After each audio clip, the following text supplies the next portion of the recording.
আমরা এখন কোথায় আছি ম্যাডাম? স্যার এখন আমরা শেওড়াপাড়া মেট্রো স্টেশনে আছি। শেওড়াপাড়া মেট্রো স্টেশনে কিন্তু আমাদের অফলাইন ব্যাচ শুরু হয়।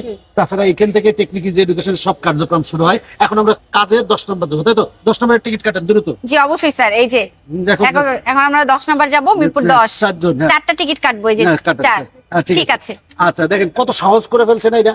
অবশ্যই আমরাও কিন্তু স্যার। আমাদের ইজি সিরিজের যে বইগুলো এগুলো কিন্তু পড়াশোনাকে অনেক সহজ করে ফেলছে, এটা জানেন?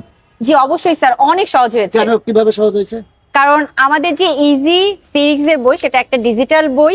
সেই বইয়ের মাধ্যমে আমরা শিক্ষককে ফ্রি আপনি টাকা ফেরত দিছে 20 টাকা ফেরত পেয়েছি স্যার। আর এই যে 4টা টিকিট, 4টা কার্ড। 4টা কার্ড আর কি। আচ্ছা, One- যা বলতেছিলেন শেষ করেন না। আচ্ছা, এই বইটার মধ্যে আমাদের কিউআর কোড স্ক্যান করলেই যে শিক্ষক এসে দত্তের মতো শিক্ষক এসে আমাদেরকে স্টুডেন্টকে পড়িয়ে দিবে। তো এটা অবশ্যই আমাদের ইজি সিক্স এর বই বের হওয়ার পরে স্টুডেন্টদেরকে অনেক সুযোগ করে দিয়েছে। হ্যাঁ, তোমরা যারা ইজি সিরিজের বই কিনো নাই দ্রুত বই সংগ্রহ করো।